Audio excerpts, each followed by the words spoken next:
And Saul spake to Jonathan his son and to all his servants that they should kill David.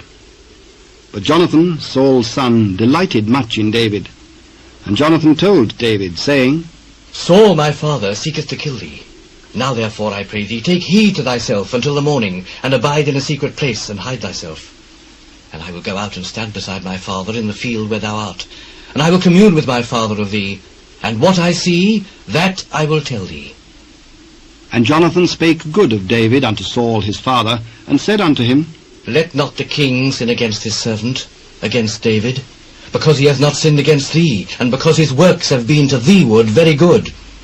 For he did put his life in his hand, and slew the Philistine, and the Lord wrought a great salvation for all Israel. Thou sawest it, and didst rejoice.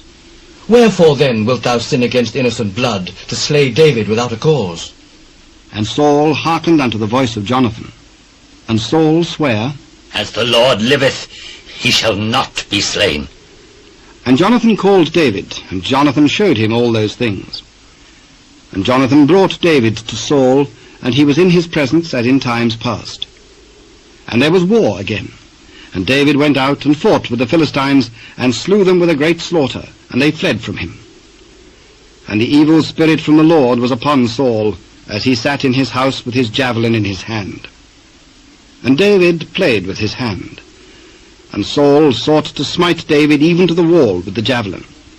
But he slipped away out of Saul's presence, and he smote the javelin into the wall. And David fled and escaped that night. Saul also sent messengers unto David's house to watch him, and to slay him in the morning. And Michal, David's wife, told him, saying, If thou save not thy life tonight, tomorrow thou shalt be slain. So Michal let David down through a window, and he went and fled and escaped. And Michal took an image, and laid it in the bed, and put a pillow of goat's hair for his bolster, and covered it with a cloth. And when Saul sent messengers to take David, she said, He is sick. And Saul sent the messengers again to see David, saying, Bring him up to me in the bed, that I may slay him. And when the messengers were come in, behold, there was an image in the bed, with a pillow of goat's hair for his bolster. And Saul said unto Michal, Why hast thou deceived me so, and sent away mine enemy, that he is escaped? He said unto me, Let me go. Why should I kill thee? So David fled and escaped, and came to Samuel to Ramah, and told him all that Saul had done to him. And he and Samuel went and dwelt in Naioth. And it was told Saul, saying, Behold, David is at Naioth in Ramah. And Saul sent messengers to take David.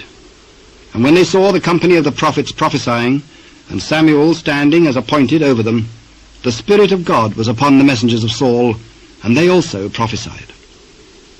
And when it was told Saul, he sent other messengers, and they prophesied likewise.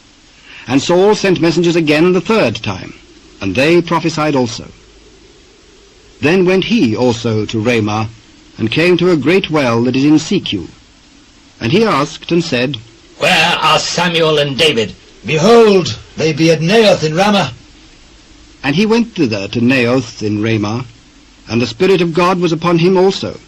And he went on and prophesied, until he came to Naioth in Ramah. And he stripped off his clothes also, and prophesied before Samuel in like manner, and lay down naked all that day and all that night. Wherefore they say, Is Saul also among the prophets?